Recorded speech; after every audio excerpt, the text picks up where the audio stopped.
오늘의 사연 시작하겠습니다. 안녕하세요. 너무 깜깜해 앞이 보이지 않던 제 세상에 더 이상 빗줄기가 들지 않을 거라 생각하던 41세 남자입니다. 여러분들은 세상을 살면서 가장 값지고 소중한 게 뭐라고 생각하시나요? 가족? 돈? 건강? 이렇게 말씀하시는 분들이 많으시겠지만 전 제게 가장 소중한 건 이 세상에 한 명밖에 없는 아내입니다. 저도 이번 일을 겪기 전에는 살면서 돈이 최고라 생각을 했는데요. 하지만 돈이 아무리 많다고 해도 내 소중한 사람이 없다면 돈은 아무 의미가 없다는 걸 알게 되었네요. 제 사연을 들으시면 제 아내가 불쌍하다고 눈물을 흘리는 분들도 많으실 것 같네요. 제 사연 들으시고 가장 가까운 사람, 특히 내 옆에 항상 든든히 지켜주는 배우자에게 고마움을 느꼈으면 하는 마음에 사연을 보내게 되었습니다. 저는 어릴 적부터 가난했고 공부도 특질나게 잘하지도 흥미를 가지고 있지도 않았습니다. 별다른 재능도 없었고요. 부모님은 일찍 돌아가셔서 혼자서 대학 등록금을 낼 돈은 없었습니다. 학자금 대출을 받아도 갚지 못할 게 뻔했고 공부를 잘해서 장학금을 받을 자신은 더더욱 없었기에 대학 진학은 포기하고 바로 군대를 갔습니다. 제대 후 여기저기 아르바이트를 전전하던 저는 31살이 되던 해 운 좋게 친구 삼촌네 회사에 입사하게 되었어요. 회사는 저희 집과 왕복 3시간 거리였지만 자취를 하기엔 돈이 부족했고 결국 지옥의 통근을 하며 다녔죠. 어느 날 여느 때와 같이 사람이 꽉 찬 퇴근길 지하철 안에서 유난히 눈이 가는 한 여성을 보았습니다. 손잡이를 잡고 있었지만 신은 구두가 많이 불편했는지 위태롭게 서 있었고 혹여나 넘어질까 조마조만 가슴을 진정시키고 그저 바라보기만 했죠. 제대로 서 있지 못하고 구부정한 자세로 인상을 찌푸리던 그녀는 지하철 문이 열리고 많은 사람들이 파도처럼 쏟아져 내리자 인파에 부딪혀 결국 풀썩 주저앉았습니다. 사람들에게 차이거나 밀쳐질까 걱정이 되어 그녀를 일으켜 세워줬습니다. 그녀는 창피한지 고개를 들지 못하면서도 고맙다며 멋쩍은 웃음을 지어주더군요. 그런 모습이 너무 안쓰러웠던 저는 종이 가방에 넣어두었던 사무실용 슬리퍼를 꺼내 그녀에게 건넸습니다. 저기 구두가 많이 불편하신 것 같은데 이거라도 신고 계실래요? 좀 더러워 보이지만 그렇게 더럽진 않아요. 고마워요. 새 구두인데 발이 부어서 너무 아팠어요. 슬리퍼 감사해요. 내리기 전에는 돌려드릴게요. 그렇게 그녀가 내리역에 도착할 때까지 우리는 사람으로 꽉 찬 퇴근길 지하철 안에서 소곤소곤 수다를 떨었고 그날의 퇴근길은 제게 너무나 특별한 날이 되었습니다. 그녀가 지하철에서 내리고 그녀가 슬리퍼를 돌려줄 때 왜 내 연락처를 건네지 않았는지 스스로가 너무 바보 같아 헛웃음마저 나왔죠. 그렇게 가슴 설레는 경험은 끝나는 듯 했습니다. 그리고 며칠 후 이게 우연인지 인연인지 지하철 3호선에서 또 그녀를 만났고 서로를 알아보고 가볍게 목례를 했어요. 이번만큼은 놓치지 않으리. 저는 용기를 내 그녀에게 제 연락처를 적은 종이를 건네곤 후다닥 지하철에서 내려버렸습니다. 멋진 말이라도 할걸. 이 바보 같은 놈. 뒤늦게 저를 자책했지만 이미 엎질러진 물 어쩌겠어요. 연락이 오기를 기다려야죠. 하루 종일 업무는 눈에 들어오지도 않아 멍하니 자리에 앉아만 있자 친구 삼촌이 다가와 제 뒤통수를 치며 야 임마 무슨 일이야? 너답지 않게 왜 이렇게 멍해? 아무것도 아니에요. 아무것도 아니긴 뭐가 아니야. 얼굴이 완전 바짝 말린 미역 같구만. 친구 삼촌은 중얼거리며 자리를 떠났고 저는 양뺨을 세게치며 그래 포기하자. 나 같은 놈 뭐가 좋다고 연락을 주겠어. 자포자기 심정으로 업무를 마쳤습니다. 근데 이 무슨 운명의 장난일까요? 아니면 제가 너무나 간절히 바래서 환상을 보는 걸까요? 혹은 그녀가 저를 기다린 걸까요? 첫 만남 때 스치듯 이야기했던 제 회사 앞 지하철역을 그녀가 기억해줬는지 지하철역 앞에서 그녀가 저를 기다리고 있었습니다. 멀찍이 떨어져서 멍하니 바라만 보니 그녀가 쑥스럽다는 듯 웃으며 말했습니다. 연락처 잘못 적어주신 것 같아요. 없는 번호라고 나오던데요. 그래서 연락처 다시 받으려고 왔어요. 이 바보 같은 놈. 너무 떨려서 제 번호도 제대로 적지 못했나 봅니다. 어떻게 한평생 쓴 번호를 틀릴 수가 있을까요? 그것도 이렇게 중요한 순간에. 하지만 결국 제 눈앞에 그녀가 있기에 번호를 잘못 적은 제 자신을 칭찬하고 싶은 마음이 드는 것도 사실이었습니다. 그렇게 그녀와 만남을 가지게 되었고 3년이라는 시간이 흘러 우리는 34살, 결혼을 앞두게 되었습니다. 아내는 3남매 중 장녀였고 저와는 동갑이었어요. 저와 같이 부모님이 일찍 돌아가셨고 그 때문에 장녀로서 외롭고 힘들다고 했습니다. 하지만 저 같은 모질이에게도 항상 칭찬을 아끼지 않았고 크나큰 사랑과 관심을 줄 아는 마음씨 예쁜 사람이었죠. 그녀는 회사에서도 능력으로 인정받는 멋진 여자였고 모든 게 완벽한 그녀는 제게 너무나 과분한 사람이라고 생각했습니다. 결혼 후 그녀는 일하던 회사에서 이제 아이도 낳을 테니 집에서 쉬는 게 좋지 않겠냐며 권고사직을 당했고 저는 외벌이를 하게 되었습니다. 제 아내와 언젠가 태어날 아이를 생각하면 지금의 제 월급으로는 도저히 감당이 안 될 것 같아 저는 친구가 꽤 괜찮은 투잡거리라며 추천을 해줬던 분야를 공부하기 시작했어요. 하지만 독학이라 그런지 여전히 공부머리가 없는 건지 계속된 자격증 시험 낙방에 저를 책망하고 있었습니다. 아내는 그런 제게 위로와 응원을 해주며 저를 버티게 도와줬죠. 그리고 얼마 안가 아내는 동네 세탁소에서 일하게 되었습니다. 한 푼이라도 같이 모으고 싶어서 당신만 힘들게 하긴 싫어. 그리고 나 세탁소에서 일해보고 싶었어. 어릴 때 세탁소 냄새 되게 좋아했거든. 배시시 웃는 아내를 보자 눈물이 핑 돌더군요. 그렇게 아내가 새 일을 시작하고 3개월이 지났을 즈음 저는 여전히 남들은 몇 번 하면 붙는다는 시험에 단 한 번도 붙지 못했고 학원을 다녀야 하나 고민까지 하게 되었어요. 대출을 받아가며 신혼집을 구하느라 생활이 빠듯해진 이 상황에 학원을 다니기엔 너무 지출이 컸죠. 그래도 우선 아내와 상의를 해보기로 하고 퇴근이 늦는 아내를 기다렸습니다. 시간이 흘러 밤 11시쯤 아내가 퇴근했고 아내에게 수고했다고 말하려는 찰나 아내가 황급히 화장실로 직행하는 게 아닙니까? 무슨 일이야? 무슨 일 있었어? 아니 아무것도 아니야. 하지만 제가 보기엔 아무것도 아닌 건 절대 아니었기에 화장실 문을 열었습니다. 아내는 세면대에서 손을 씻고 있었고 옆에는 약상자를 꺼내둔 상태였죠. 너무 놀라 아내에게 어디 다쳤어? 라고 묻자 아무 말 없이 손을 보여주는데 아내의 손등이 화상을 입어 새빨갛게 부풀어 올라와 있었습니다. 꽤나 큰 면적의 화상이었고 진물이나 척 봐도 고통스러울 듯 했죠. 이거 왜 이래? 이게 아무것도 아닌 일이야? 당장 병원 가자. 그냥 다림질 하다가 좀 데웠어. 괜찮다니까. 이거 이대로 두면 아프고 감염되고 흉지니까 그냥 병원 가자.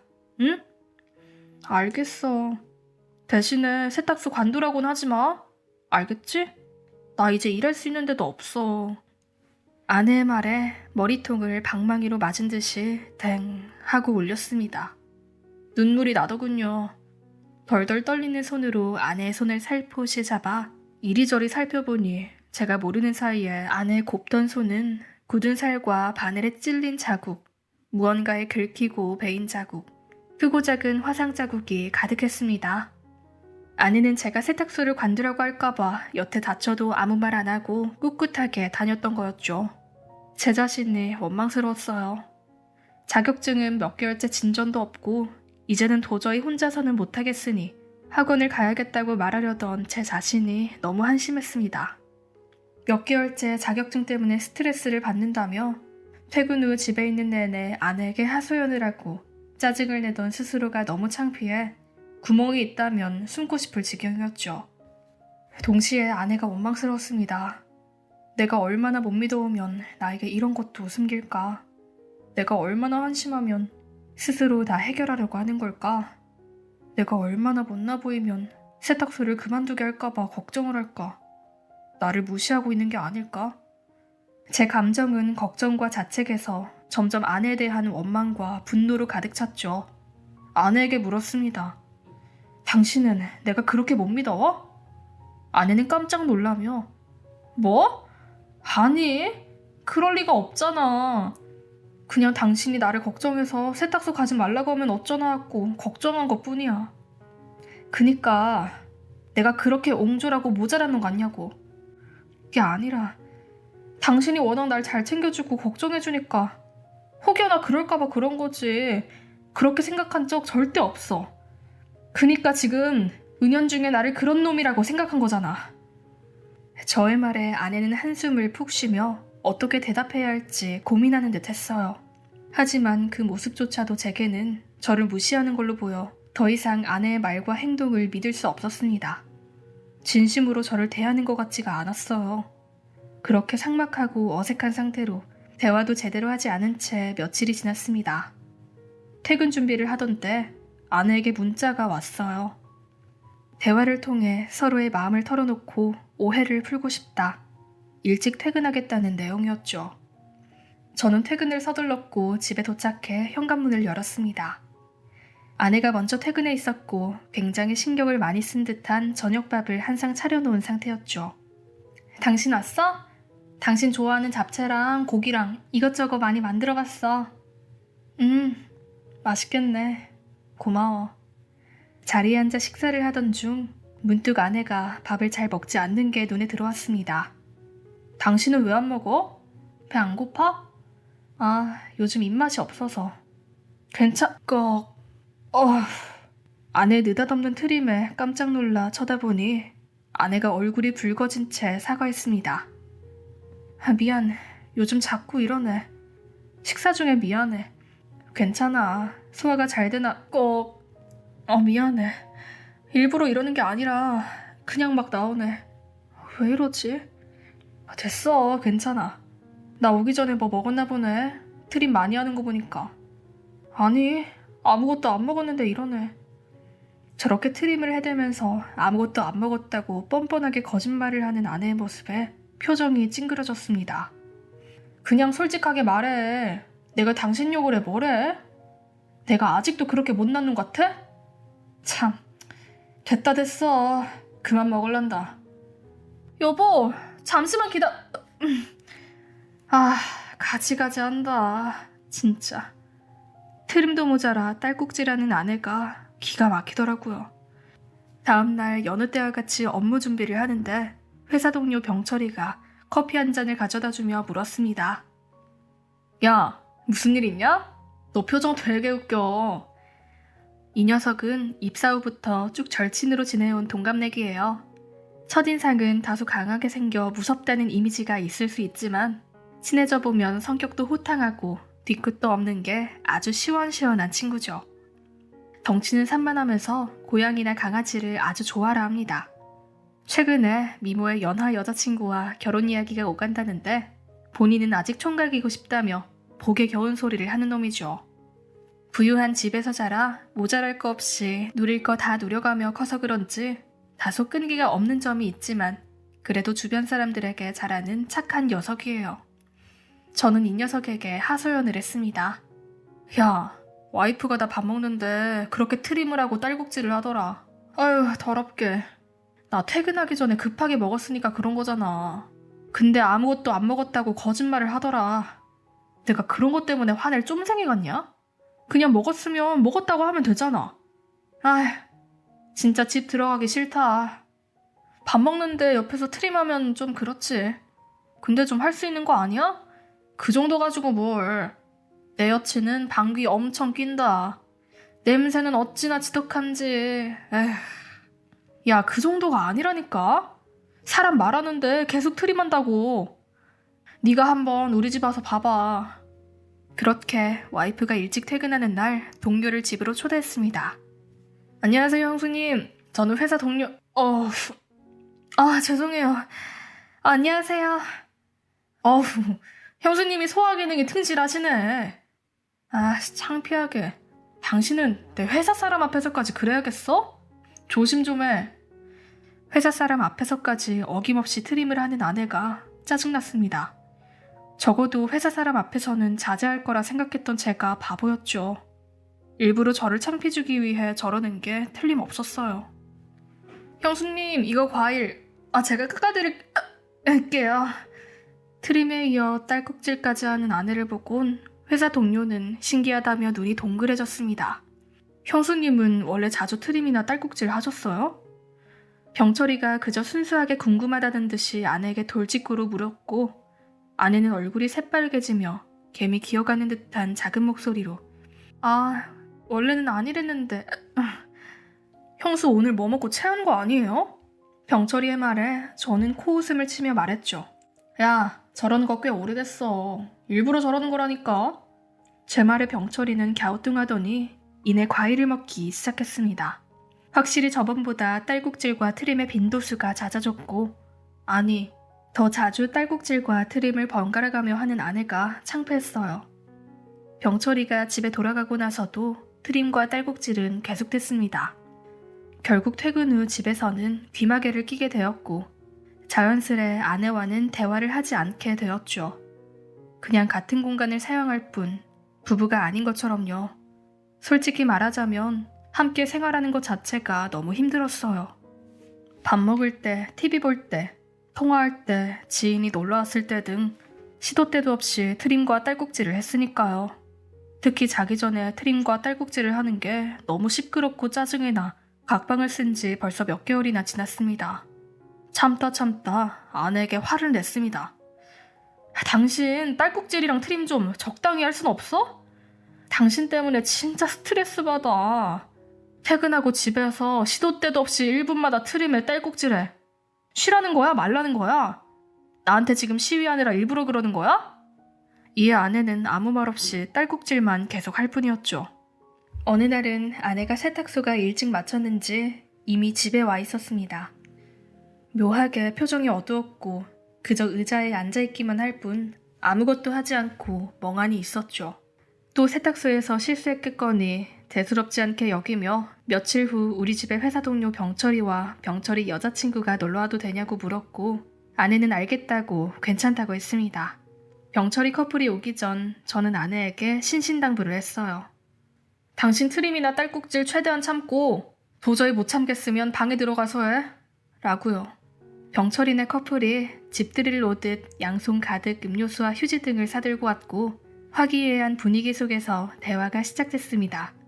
이야기를 들어보니 병철이와 여자친구는 인연을 만났고 길에서 병철이가 먼저 대시를 해서 만났다고 하더라고요. 이야, 병철이는 완전 상남자네. 병철이의 등을 탁 치며 말하자 병철이의 여자친구는 그때 병철 오빠 완전 땀 많이 흘리면서 말도 엄청 더듬었어요. 하며 병철이를 놀렸어요. 병철이는 멋쩍게 웃으며 그런 걸 왜 얘기해? 하며 쑥스러워했습니다. 참 사이좋은 커플이구나 싶었습니다. 저도 예전에는 아내를 보면 가슴 설레고 사이도 좋아서 매일매일이 알콩달콩했고 함께하면 뭐든 다 행복하고 고맙고 사랑스럽게 보일 때가 있었죠. 이제는 아련해진 그 시절을 잠시 회상하던 중 병철이가 물었습니다. 근데 형수는 방에서 왜 안 나오시지? 그러고 보니 아내는 처음 인사할 때만 있다가 바로 방으로 들어가 그 후로는 나오지 않았어요. 내가 보고 올게. 저는 아내를 찾으러 방에 갔고 아내는 이불 속에서 입을 하며 딸꾹질을 참고 있었습니다. 잠시 짠한 마음이 들었지만 이 상태의 아내를 밖에 내보낸다면 거기서도 딸꾹질과 트림을 하느라 대화 진행이 안 될 거라 생각하니 막막해져 그냥 아내를 그대로 방에 두고 나왔어요. 야, 형수는? 병철이가 묻자 저는 좀 피곤한가 봐. 자고 있네? 하고 대충 얼버무리며 다시 셋이서 수다를 떨었습니다. 몇 시간이 지났을까? 병철이네 커플이 갈 준비를 하고 현관을 나설 찰나 아내가 방에서 나와 조심히 잘 가시라며 인사를 건넸습니다. 병철이네 커플은 제 아내도 함께 놀지 못해 아쉬워하며 말했습니다. 다음에는 형수도 같이 놀아요. 꺽. 엄청 큰 트림 소리에 모두가 조용해졌고 아내는 눈물을 글썽이며 죄송하다고 연신 사과를 했습니다. 이번에 얼굴이 새빨개진 건 저였죠. 병철이네 커플은 괜찮다며 웃으며 돌아갔지만 저는 너무나 창피하더군요. 얼굴이 너무나 화끈거려 온몸의 피가 얼굴로 다 향한 듯 했습니다. 얼굴이 터질 것처럼 창피했고 아내가 미웠습니다. 더럽게 사람 면전에 대고 트림한 것도 너무 싫었고 굳이 인사를 하겠다고 나와서는 결국 꼭 트림을 해버린 것도요. 넌덜머리가 났어요. 결혼 생활 유지도 힘들고 부부 생활이랄 것도 없이 삭막한 생활에 이제는 나를 배려해주지 않는다 생각하니 더 이상 이 결혼을 이어나가고 싶지가 않았습니다. 이어나가야 할 이유가 없었어요. 서로에 대한 사랑도 느껴지지 않는 이 생활은 그 아무도 행복하게 해줄 수 없을 테니까요. 그렇게 저는 혼자 이혼을 결심하게 되었습니다. 회사에서도 시간이 날 때마다 이혼 방법, 이혼 절차 등을 검색하고 집에 와서도 아내와 말 한마디 놔두지 않았습니다. 출근 전 아직 아내가 자고 있을 때 이혼 서류에 찍을 제 도장을 찾으려 집안 서랍을 여기저기 뒤졌습니다. 그리고 침실 서랍 안쪽에서 땡땡 병원이라고 쓰여진 서류 봉투를 발견했죠. 나는 병원에 간 적이 없는데 이게 뭐지? 서류 봉투 안에는 병원 진료 기록 내역과 소견서, 영수증이 여러 장 있었습니다. 환자 이름에는 제 아내의 이름이 새겨져 있었고요. 또 화상 입어서 병원 갔나? 별거 아니겠지? 뭔가 말로 형용할 수 없는 불안감이 가슴 한켠에 슬며시 자리 잡았고 심장이 쿵쿵 뛰기 시작했습니다. 이상하고 불길한 느낌이 발밑에서부터 연기처럼 제 몸을 타고 올라오는 듯 했습니다. 왜 진료를 받았는지 소견서와 기록력을 살펴봤어요. 그리고 두 글자를 발견하고 저는 심장이 저 아래로 떨어지고 온몸에 피가 빠지는 듯 했습니다. 검사 결과 위암으로 판정됨. 믿기지가 않았습니다. 다시 천천히 읽으려 해도 심장이 뛰어서 천천히 읽는 건지 그냥 눈으로 보고만 있는 건지 분간이 안 됐습니다. 한참 동안 종이를 붙잡고 멍하니 앉아 있었어요. 아내가 세탁소에 출근하기 위해 일어나자 저는 아내에게 그 종이를 들고 달려가 물었습니다. 대체 이게 뭐냐고, 무슨 소리냐고. 아내는 잠시 놀라더니 눈물을 흘리며 어렵게 말을 꺼내더군요. 그래, 맞아. 위암 3기라고 말하고 싶어도 말하지 못했어. 당신이 날 상대도 안 해주고 사랑하지 않는다는 걸 아니까. 암 걸렸다고 하면 그대로 당신이 떠나버릴까 봐서 그래서 말을 못했다고. 그리고 암보험도 제때 돈을 못 내서 보험 들어놓은 게 해지돼서 나 혼자 끙끙 앓을 수밖에 없었어. 수술에 항암 치료에 입원해. 병원비 많이 들잖아. 어차피 치료해도 늦었을 거야. 덤덤하게 말하는 아내를 보니 눈물이 쏟아졌습니다. 여태 아내가 딸꾹질하고 트림하는 게 아내의 몸이 죽어가고 있다는 징조였음을 왜 나는 몰랐을까? 왜 나는 아내를 더럽다고 생각했을까? 왜 나는 배려해주지 않는다고 생각했을까?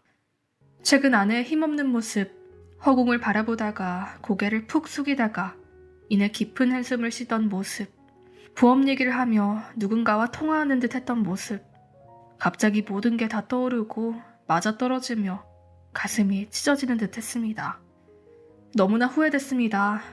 결혼 이후에 제게 좋은 소리 하나 듣지도 못했던 아내. 아파도 아프다고 말하지 못할 정도로 궁지로 몰아간 건 저였어요. 행복한 결혼 생활에 뭐 하나 보태준 것 없는 저는 죄인이었습니다. 남편이라고 하지도 못할 놈이었죠. 여태 모든 저의 행동과 말이 아내의 가슴에 비수가 되어 꽂혔을 걸 생각하니 제가 너무 미웠습니다. 얼마나 아팠을까? 얼마나 힘들었을까?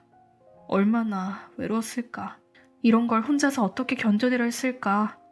바닥에 주저앉아 오열하는 저를 안아주며 아내는 당장 말하기가 어려워 조금 더 있다가 말하려고 했다고 합니다.